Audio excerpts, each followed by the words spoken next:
Olá, primeiro ano. Vamos iniciar o estudo da semana 4 do PET 4. O eixo temático: Cultura e Política na Construção do Estado Nacional Brasileiro, 1822 a 1930. E o tema: Embates políticos e culturais do processo de constituição e afirmação do Estado Nacional. Pessoal, a Primeira República foi proclamada graças à insatisfação de alguns grupos, e eram eles os militares, que denunciavam Dom Pedro II como negligente sobre o exército brasileiro e também que intervia em questões que não eram de seu caráter, que não eram de sua alçada. O outro grupo que ficou muito insatisfeito com a monarquia brasileira e o governo de Dom Pedro II foi o grupo dos fazendeiros, que eram escravocratas. Esses achavam um absurdo terem que libertar os seus escravos sem nenhum tipo de compensação após a assinatura da Lei Áurea, certo? Havia também a questão da Igreja Católica. A Igreja Católica buscava ter cada vez mais poder, principalmente dentro do Brasil, e aí Dom Pedro II começou a diminuir esse poder político da Igreja Católica. Além disso, ele era maçom e haviam vários outros maçons dentro do Brasil que acabavam frequentando também a Igreja Católica.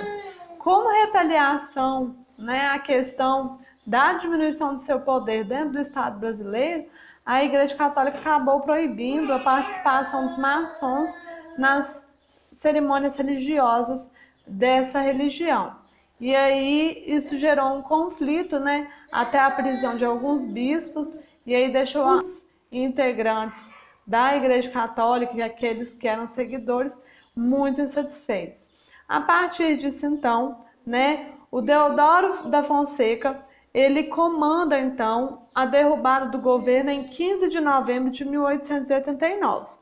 E aí, a partir da derrubada da monarquia, é instaurada, então, a República, com o governo provisório iniciando com Deodoro da Fonseca. A partir da proclamação da República, nós temos a organização da Constituição. E aí a Constituição proclamada em 1891 vinha com algumas inovações em relação à Constituição anterior. Então havia a ruptura entre a Igreja e Estado, sem uma religião oficial do país, a criação do casamento civil. Também as províncias passaram a ser chamadas de estados, e a partir disso, então, é instituído o federalismo no Brasil, certo? E havia a divisão da República em 3 poderes: o poder executivo, legislativo e judiciário. O mandato do presidente era fixado em 4 anos e este não poderia se reeleger, certo? E para ser eleitor, a pessoa tinha que ser maior de 21 anos, não poderia ser nem analfabeta, nem mendiga, nem soldado, nem membro das ordens religiosas votavam. Além disso, também mulheres não votavam. E o voto ele era aberto, certo? Eram eleições diretas com o voto aberto. Gente, a partir disso, então, o que nós temos de características dessa Primeira República? A Primeira República, então, ela continua com a exclusão dos pobres, mulheres, negros e indígenas da participação política no país. E aí ela vem com a organização do poder oligárquico. O que é o poder oligárquico?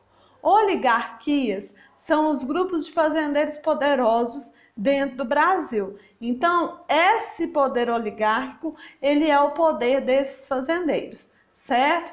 Então, o que o Estado brasileiro iniciou por garantir durante essa Primeira República, Principalmente a segurança, a ordem pública, a propriedade, além de também não ter assegurado direito nenhum àqueles que eram menos favorecidos da sociedade e já haviam sido excluídos anteriormente, né?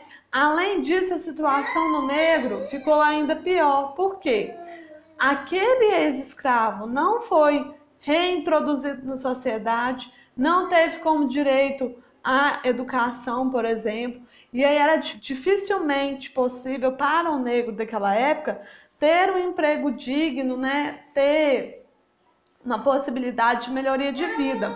Porque, além de tudo, durante a Primeira República, ocorreu a reafirmação daquele darwinismo social e daquela questão de a raça branca ser superior à raça negra. E o governo acabou investindo na vinda de imigrantes da Europa para o Brasil, certo? Com o objetivo de branquear a população.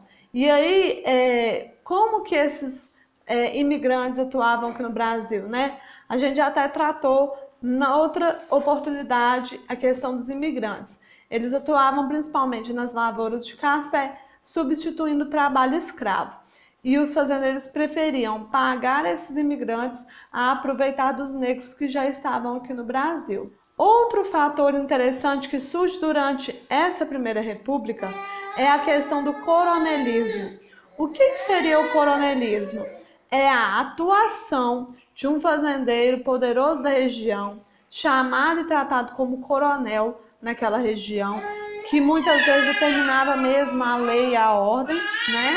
E a partir disso, este coagia a população daquele local a votar em determinados candidatos, fortalecendo os grupos a quem ele pertencia, né? O coronelismo é parte de uma política ainda maior, a chamada política dos governadores, onde as oligarquias se reúnem para assegurar a sua continuidade no poder, certo? Meninos, eu espero ter tirado as dúvidas de vocês e até a próxima!